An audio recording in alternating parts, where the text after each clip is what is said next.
Hello YouTube, once again this is Hunter Surge from the Brawler Cafe. Today we're going to be taking a look through every Aurelus Bakugan and evolution. We aren't going to be looking at any Wave 2 or Beyond stuff. There will be a few exceptions in Darkus and Ventus of particularly potent base forms.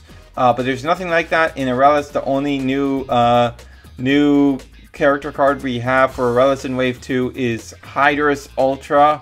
And that's a 202. So nothing really to talk about there. What else beyond that? Right, since this is Aurelus, we're working with a very different stat average. Our expected stats, like our baseline stats to work with, to expect everything to hit is 500B and 5 damage, and the stat average total is a 10. So yeah, that's what we're going to be working with. Let's get right into it. Starting off with good old Drago.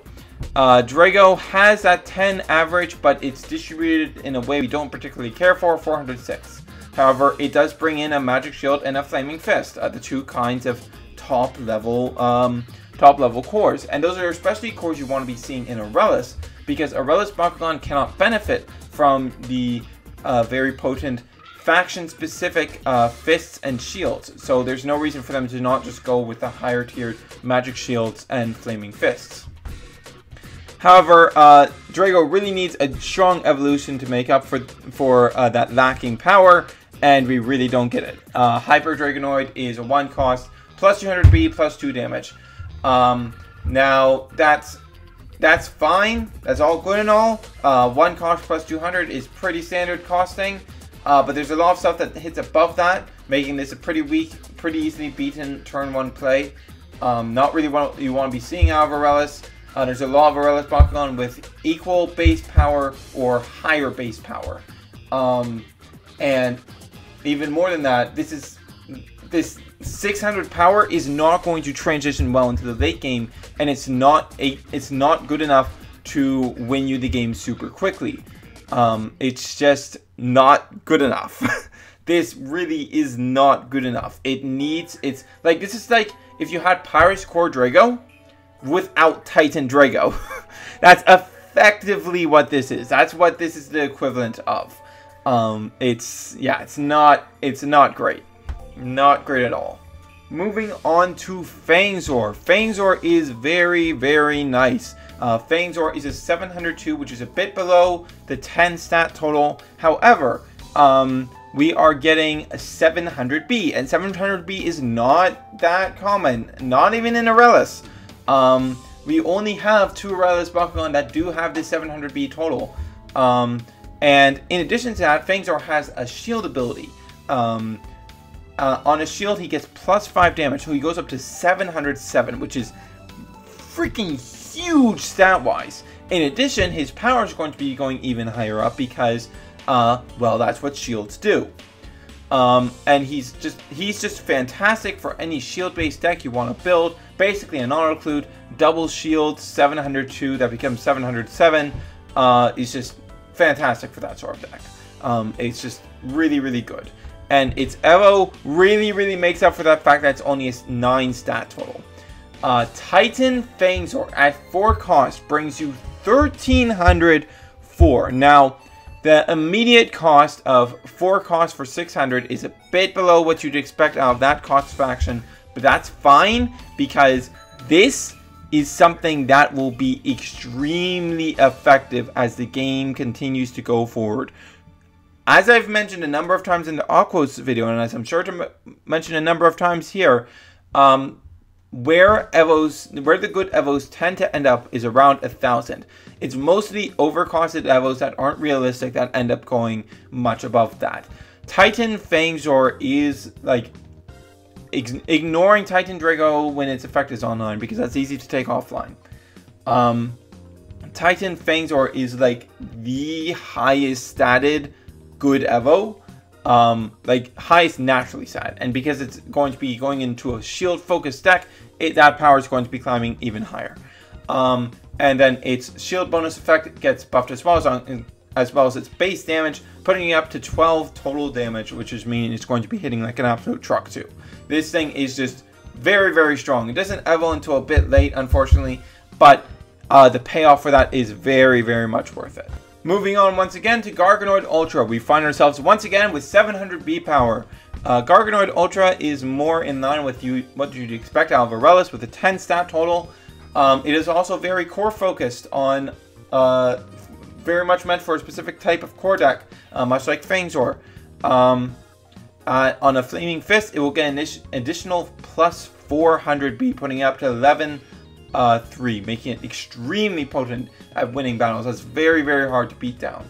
The best Flaming Fists also boost your power some, so you'll probably be sitting around 1250, 1350, all things considered, when you land on that Flaming Fist.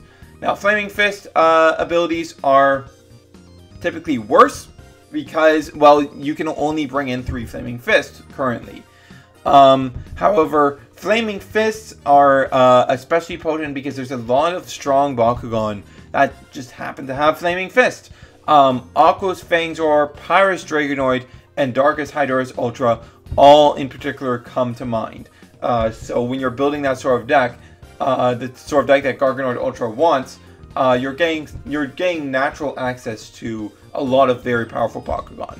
Now, its Evo comes out earlier than the one for Fangs, a turn earlier at 3.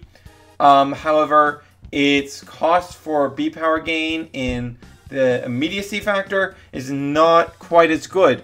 If you're on a Flaming Fist, it's 3 costs for 500, which is decent.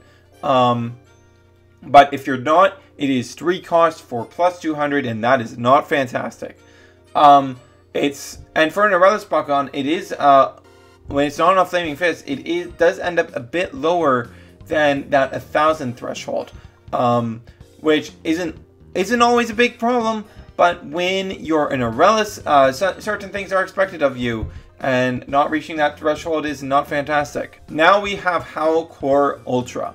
I talked about this one, praised it quite highly in my buyer's guide. Talked about how the starter pack featuring it is the best starter pack, the one I would most suggest picking up.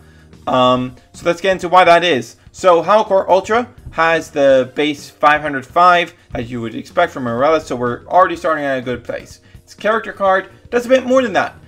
It comes with Magic Shield and Shield. And on Magic Shield, we'll get plus 4 damage. So despite being at that 505 baseline, it has an ability to get even more than that, which is great. Now, what's also great is the fact that it brings Magic Shield at all while being this good. Because Magic Shield decks are really, really strong because Titan Chaos Nilius is one of the strongest Bakugan in the game right now due to its ability to grab multiple cores, and you want to be maximizing the number of Magic Shields in that sort of deck. 1, to activate that ability, but 2, so that you have additional Magic Shields for it to grab to make the most out of that ability. Because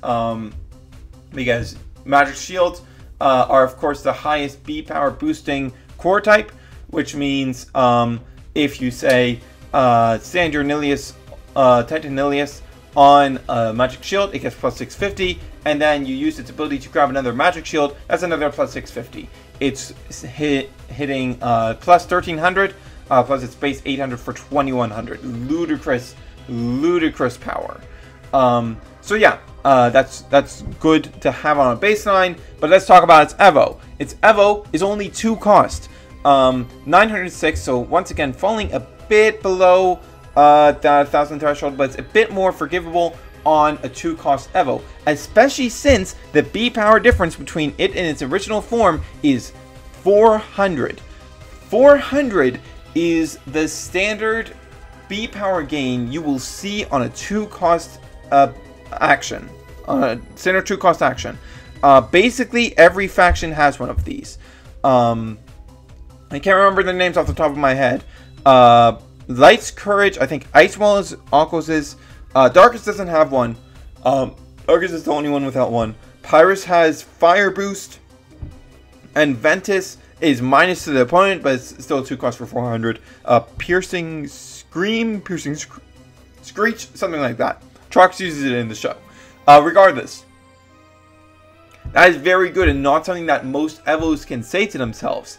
So that's great. That's great. And like Magic Shields help make that 900 a lot more bearable, especially since you're going to be running this in a Titanilius deck, which means that you are going to be getting consort stuff. You're going to have consort around to help make stuff happen. It's just really good. Very good Bakugan.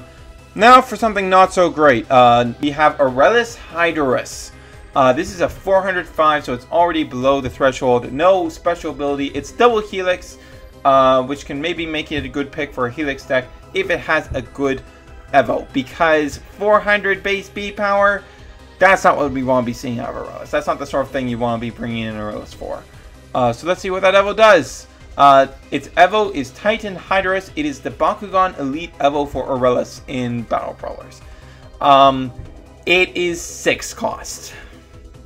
It's a 6 cost with only 1000 B power.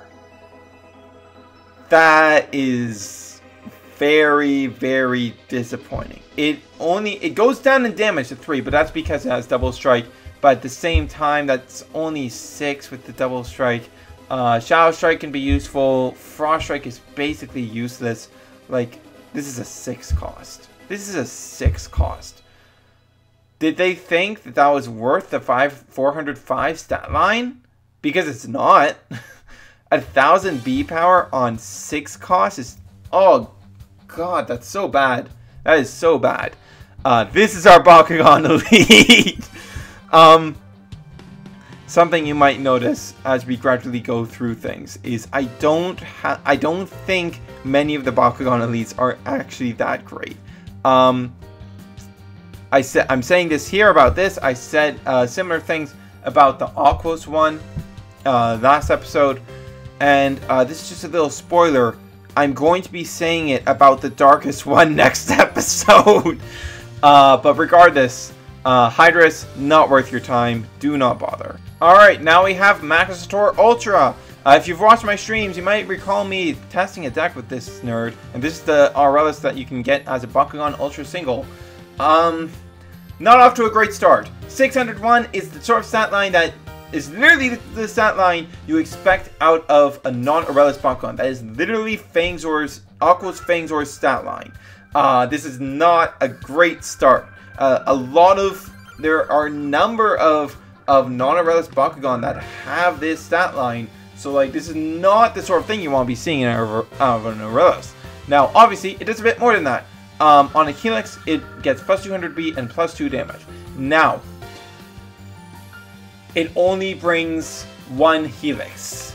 It's an Aurelus with a very lackluster stat line that only brings 1 Helix.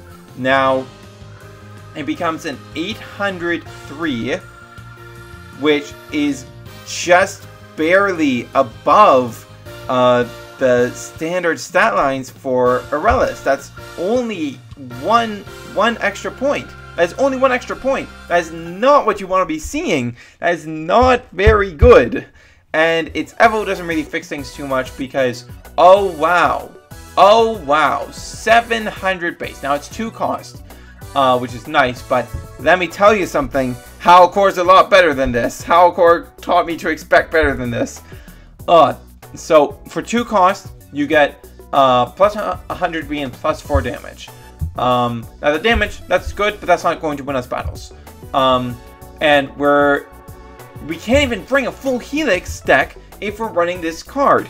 And the worst part is really this low damage. The 1 damage is the absolute killer on Hydras Ultra, because the best Helix cores reduce your own damage. Now, this can be seen as a downside of Helix cores, but it can also be pretty great if you want to be playing a slower deck, which I find Helix typically does, which obviously this doesn't fit too great into because only a 2 cost Evo and there's no other Evos. You can run the 303, but then you're not really maximizing the potential of Helix. The potential of Helix is making it easy for you to win battles and reducing the opponent's damage output when they land on your Helixes. That's what's really great about those sorts of cores.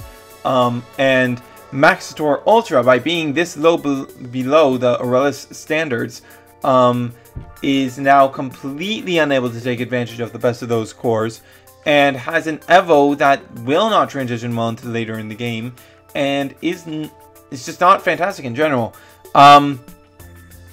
Also, I'm going to jump the gun on this a bit, but the other Maxator Ultras don't perform all that well. Like, okay, so often my Helix decks, I will have Bakugan with low damage because they're good, and I'm willing to take that hit in the early game. But when it's an Aurelus Bakugan, when I'm making my Aurelus Bakugan choice, I'm expecting a lot more, and that is, like, I'm expecting a power hitter that I can really take advantage of early in the game, and I wouldn't mind a low cost Evo because of that. But when its base stat line is 601, doesn't even bring double Helix, and has a Helix specific ability that barely gets it above the Relish standard. Like, you saw Fangs, you saw Garganoid Ultra, you saw Hydras Ultra. Where were those in comparison to the Aurelus standard? Fangs was 14, 4 above, and started at 1 below. Garganoid Ultra, it only brings 1 Flaming Fist, just like this. And it goes up to 1100 with 3. That is again 14. No. Yeah, 14. Again. And it started at the standard. And Hydras Ultra is 505, and it goes up to 509. 13 starting at the standard. This is just... like, the damage is really what kills me. Like, if you're going to go with this low damage focus, okay, just put all of the bonus, all of the Helix bonus into power. Put it all into power so that I can actually utilize those cores. It's just, it doesn't seem designed properly for Helix usage, despite being completely worthless if it's not on a Helix. So it needs to be in a Helix focus deck, and it's just, oh god, I don't understand this card. It's really bad. It's really, really bad. Ugh. Alright, moving on from there. We have Aurelus Nilius, 505 starting lineup. Very good. Now, it brings in a shield and a fist. Nothing really amazing there. Doesn't really integrate well with any core type deck. Doesn't really give you any higher tier cores. So, nothing fantastic there. But its Evo is something really special. So, 3 costs 808. If you discard this card, you may play it for free. So this is an 808 that you can very easily drop on turn 1. Now, the big problem is that this discard fodder sacrifice fury deck can't really exist currently. There aren't enough good sacrifice cards. There aren't enough good discard fodder yet. This is one of those Bakugan that you should really keep your eye on, because this is going to be good in the future. I am completely certain of it. An 808 that you can drop on turn 1, and if this ever gets any higher evolutions than Hyper, that's going to be fantastic. That's going to be amazing. This is just, yeah, this is really solid for that sort of deck, but that deck isn't really there right now. You can Sifting Ashes into it, of course, if you want to play around with it, or Chaotic Darkness, but I just don't think that archetype in general is really there yet. But this is a Bakugan that will be there for it when it's ready. Alright, and last up we have a Relish Pea Trix. Now, one thing I'm going to say before we really get into this, I want everyone to keep in mind that Relish Pea Trix is a Wave 2 core. So if you are only picking up the Hydras Ultra star set for the Relish Pea Trix, don't do it. Just get the Wave 2 core. Like, if you're not in a rush to get it, just wait for Wave 2 to drop in your area, or if it's already dropped, and get a Relish Pea Trix that way, because it comes in a single. Unless you just want the fast track to the Evo, but the Evo, as I recall, is only a rare, so it's not going to be hard to get. Regardless, Pea Trix is once again specialized for a specific core type, but this time it's fists. 604, this is a bit above what the 505 stat line gives you, because, you know, easier to win battles with 600. And it goes even higher than that when you land on a fist, which is going to be giving you damage bonuses, so you don't really need damage buffs here. It goes up to 900 V power. Very fantastic Bakugan. Works fantastically in the fist deck. I find it really amusing that the two big players in the fist deck right now is Relish Pea Trix and Hydras Pea Trix. Now just give us like a Pyrus or Darkest Pea Trix, that's also fist focus, so that we can make it a Pea Trix deck. Okay, regardless, Hyper Pea Trix is also a very good Evo. 3 cost, 1100, so we're above that 1000 threshold. 6 damage, and plus 500 on a fist, so it goes up to 1600. And as we've established with core type decks like this, you're going to be maximizing the amount of that core type, which means that that this is going to be very consistently at 1600, plus some extra damage, plus a bit of extra power probably. So very good Bakugan.